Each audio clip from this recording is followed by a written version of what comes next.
A couple of episodes ago, we built ourselves a dragon breath farm.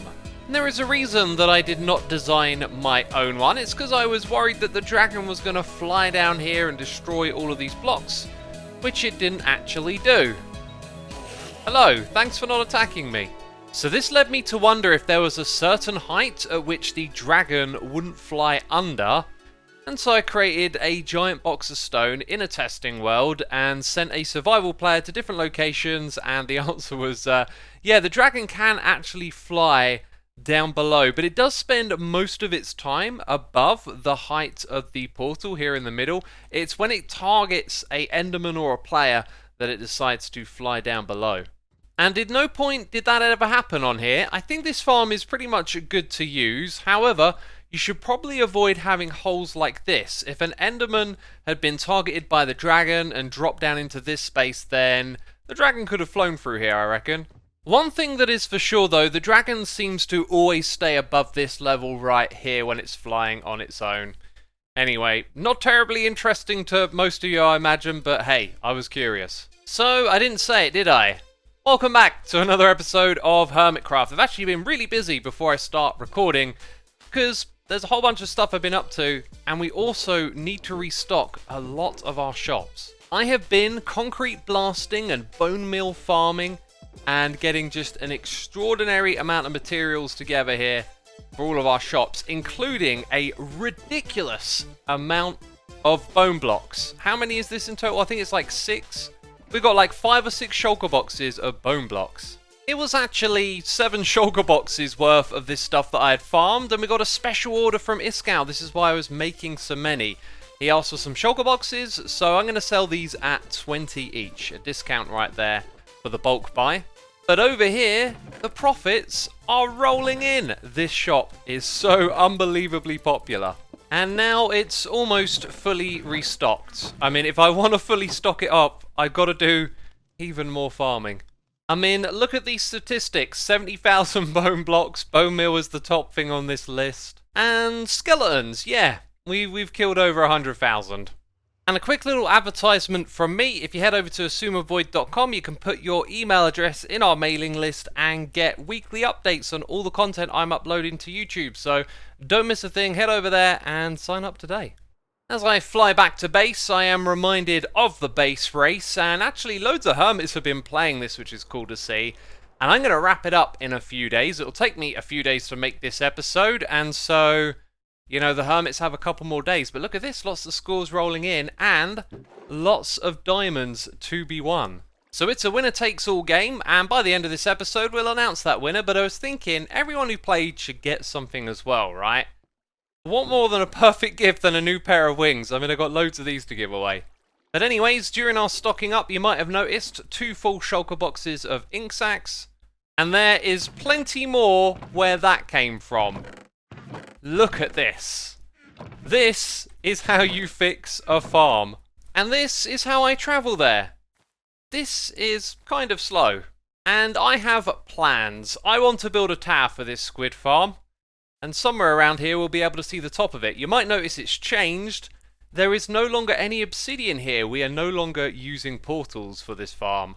And if you didn't watch the end of the last episode, then you're going to be out of the loop. And I tell you what, this lack of purple glass needs fixing. That portal can be disabled, and you know, we'll no longer pick up ink sacks from down here because I've disabled the portal on the other side. And so the issue is portal synchronization. A minor 1.16 update actually changed the portal code, and so our portals went out of sync. And so over here, I tried to rebuild the collection system to collect the ink sacks, and that unfortunately broke the synchronization with how we come into the Nether and go into the overworld. And so because of that unfortunate situation, I needed to rebuild the farm. One thing that's cool though, the AFK spot is still over here. If I just stand in this AFK tower and no one else is online, then the squid farm is good to go. So here is the squid farm. We have water columns coming from the top down to these fence gates, which are all open, so any squids that spawn will fall through them when they try to move out of the water. And then they die of full damage on the slabs at the bottom here, which have a load of hoppers underneath. And I could have used a hopper minecart, however they're very buggy in this version of Minecraft. So yeah, it's pretty straightforward. The one technical detail to point out is that the top and the bottom of these water columns are the heights at which squid spawn, so can't really make it much bigger than that.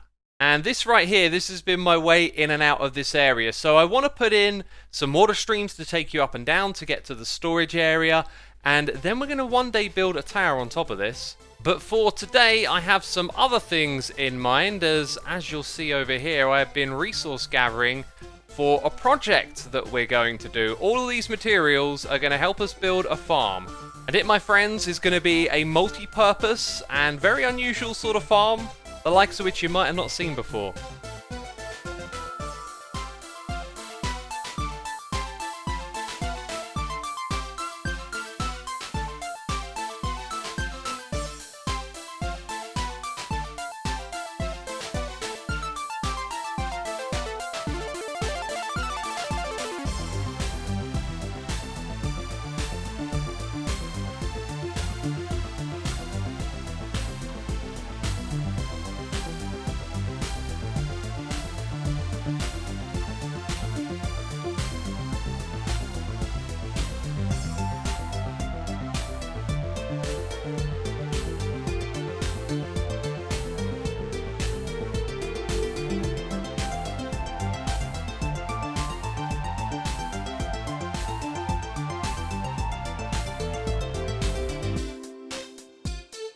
And just like that, it came into existence. Also with a big glass roof on the top of it.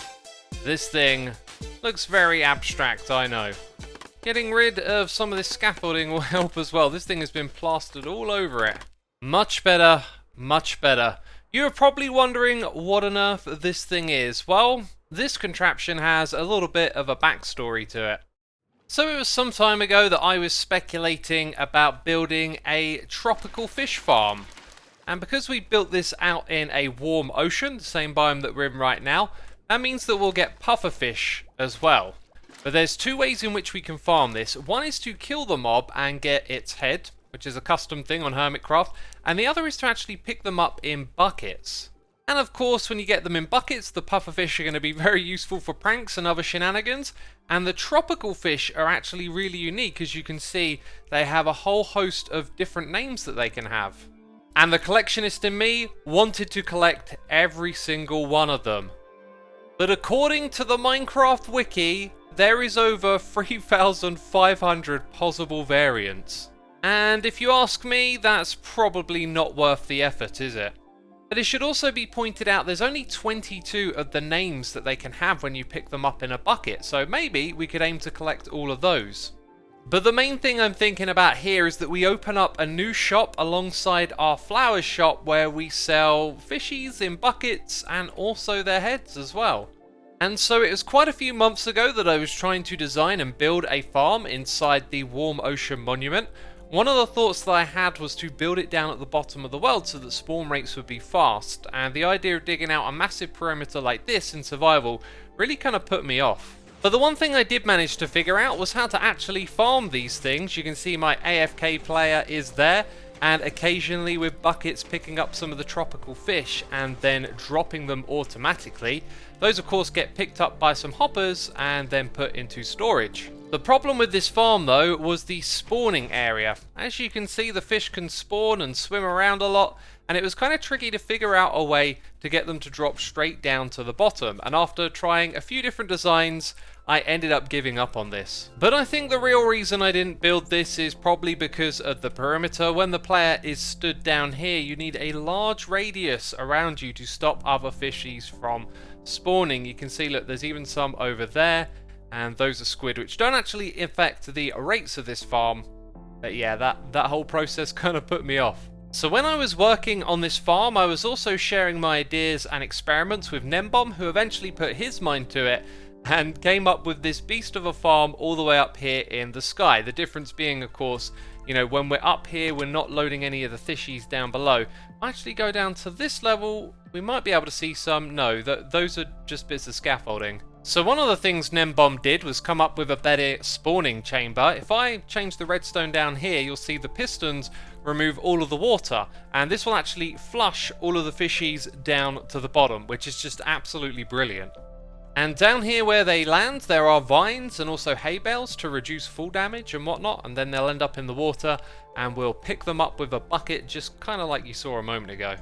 But my time on Hermitcraft is a little limited at the moment, which means I can't afford to just go AFK when I could be building, and there's some building that I want to do, so we're going to go and head over to our flower shop. And, you know, there's train tracks here now, and it's funny because I was mesmerized by this beautiful build right here. Look at the blend of materials coming down. Ah, that's so good. I love it. And then I kind of noticed out of the corner of my eye, someone is busy over here. It looks like the master builder is at work here, building a tram line going through the city. That is just genius. Oh, and look at all these leaves growing over the building. It is so inspiring, and inspiration is what I need right now. Or maybe not, because I got a design figured out, right? So our flower store doesn't have an interior, but that's what we're going to do. And the preparations I've made so far don't really tell you where this room is going, but it is going to have atmosphere when it's done, I tell you that. So first of all the dark oak in here is going to be stripped just like so, and then the ceiling, it's going to be made out of a combination of spruce, birch and oak leaves. And it's always good to show off the building process to some extent, right? This is kind of what I'm doing, coming in here, placing in leaves at various heights and covering them up with dried kelp. So from around the back here it looks really odd, right? And what's important is that we make sure it looks good from down there. This space is being left deliberately open, and if we come down here, yeah, you'll see the occasional dried kelp block gets missed, but another thing I want to do now is just have some leaves sort of sag down from the ceiling a little bit. So we are getting a little bit of that atmosphere together. However, the next phase of building, getting in the stalls to sell all the things, this is where the room is really going to start to pop. So now do you feel it? This little trim around the top here is fantastic, and I've kind of taken elements of that and put it over here. These barrels that face in this direction are going to have flower pots on, and there's enough here for all the different types of flower. That being said, I'm not sure about the two tall ones. Hopefully I've calculated all of this properly. We're going to change out the floor, and in the middle we're going to have a staircase going up to there. And admittedly, this would look a lot better without that shoved in the middle, right? But we are working with limited space, and sometimes that's a challenge, you know? It's like doing redstone in compact spaces. We're doing building in compact spaces, and I've actually made some diamond sales. Someone has been over to my stockpile of shulker boxes full of flowers, which I've now moved into these spots. But as you'll notice, we are missing the two tall flowers, and so I thought maybe what I can do is kind of integrate them over here. We could have two in that corner, two in this one over here. I'm not sure if I'm going to like that though, so an alternative could be actually to rip out a couple of these and have the two tall flowers sort of in this spot. They wouldn't be the same ones each time. I think that's probably going to look better, right? So yeah, that's a pretty decent integration right there. You do have to be a little bit intuitive and look up into these barrels. That's where we'll put our stock. Out here at the front though, if we just make this thing invisible for a moment, yeah, that should be pretty obvious that this is where you put your diamonds. And we are also going to rip out all of this grass and put in a proper floor for the final touch of this room. Are you ready to see it? This place is cozy. The atmosphere is wonderful, and I really do hope our customers are able to navigate around here. Should be pretty intuitive. You tend to just open up the containers next to these things, right? And look at this. The price is just going to be 1 diamond for 2 stacks. I think that is pretty reasonable. Well, things sure are getting interesting in this area. Is this a horse on a cart, or is the cart horse powered? Because there are now cables up ahead to give power to the tram. There's also, what are these, like power lines and some sort of flapping thing? It's a chicken. We can see you through the block. Yeah, the details in this area are getting more and more extensive. It's so cool to be a part of this project.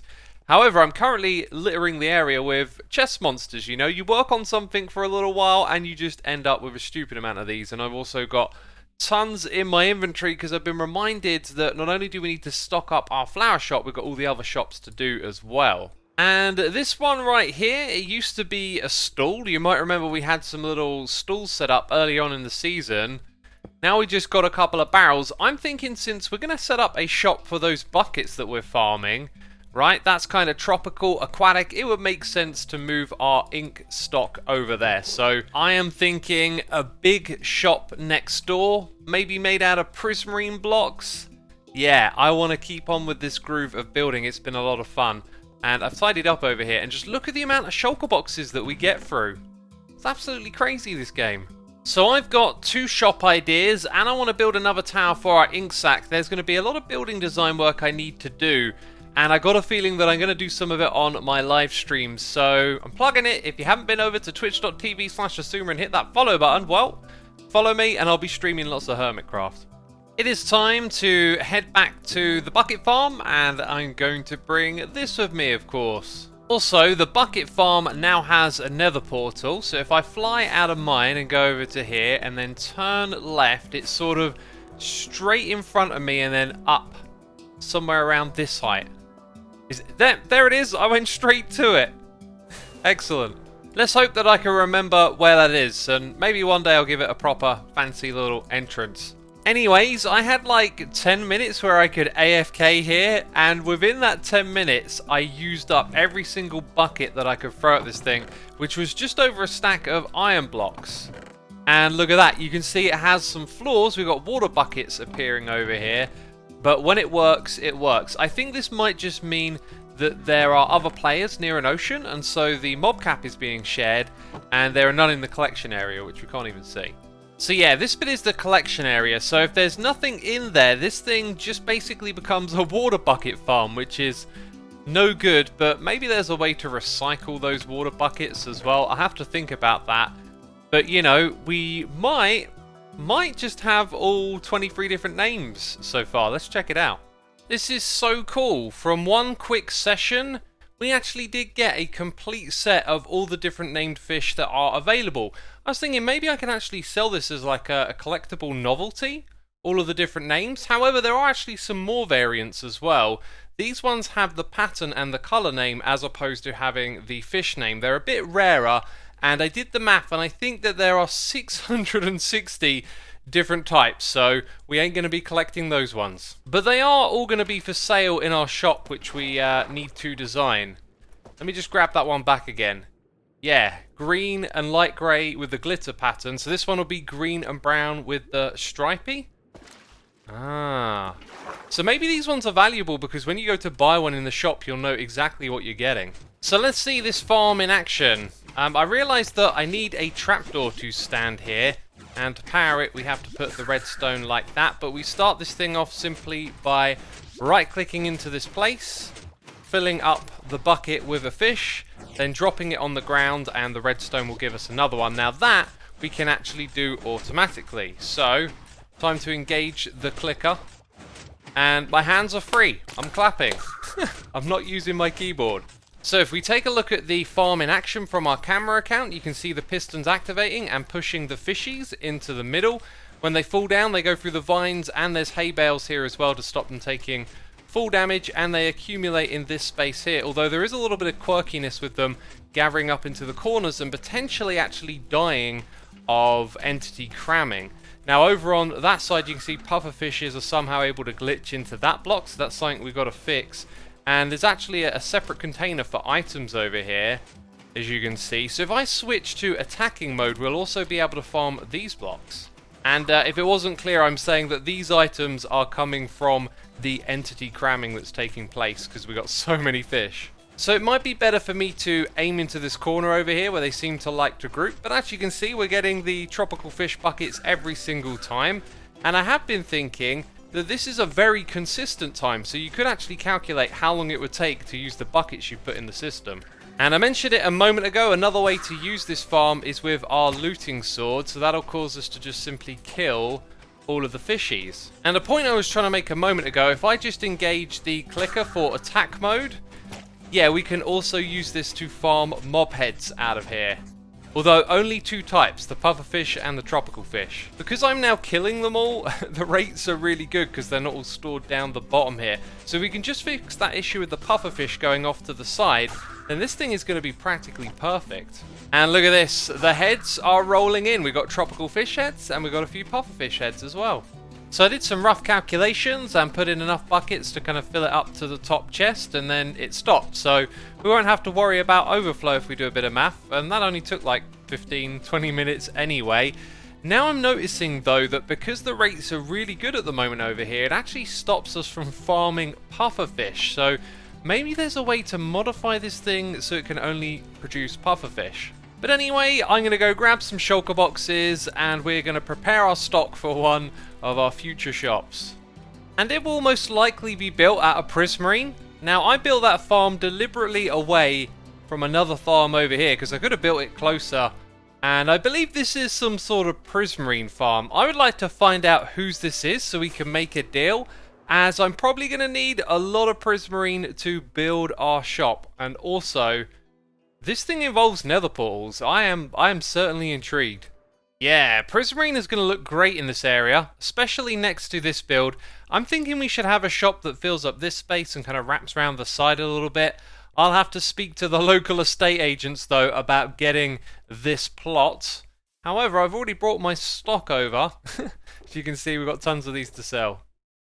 So in the near future, we're going to be doing some more fancy building, but one thing we need to do is wrap up the base race. And before we get to that, I have an announcement. COTC, which stands for Clash of the Creators, our next event of this series is actually taking place today, the same day that this episode goes out. So if you're watching it on Sunday, then later on in the evening this event is taking place on Twitch, so be sure to head over there and check it out. So it's been a fascinating event. Every time someone new comes over here to play, it seems like they try to outdo the top score, and as a result of that there have been a ton of diamonds. Look at this. That is the grand winnings right there. But I've also included a little something for everyone who played. And as you can see, we had 9 contestants. This wasn't particularly creative, but I ranked them in order. So I'm going to put those scores on the screen for you so you don't have to squint and read those signs. And yeah, Grian has won. I haven't even seen his run yet, so I think he's come in here last minute to swoop the score. Also, it says, oh my goodness me, every time I try to say this, like grain, but with grrr. Okay, yeah, that time it didn't make me cough. But yeah, we will be dropping off these diamonds at his base. We're going to visit the other hermits. Well, I'm going to do this off camera and just leave them this as a token for playing. Maybe a little something they can put in their base somewhere to say, I played the base race. Anyway, we've got to rip down these rings, and I'll be doing that in between episodes, along with dropping off these things for the hermits. So this is where we wrap it up. If you've enjoyed it, leave a like. As always, thank you for your support, and I'll be seeing you soon with another episode of Hermitcraft. So, ciao for now. Bye-bye.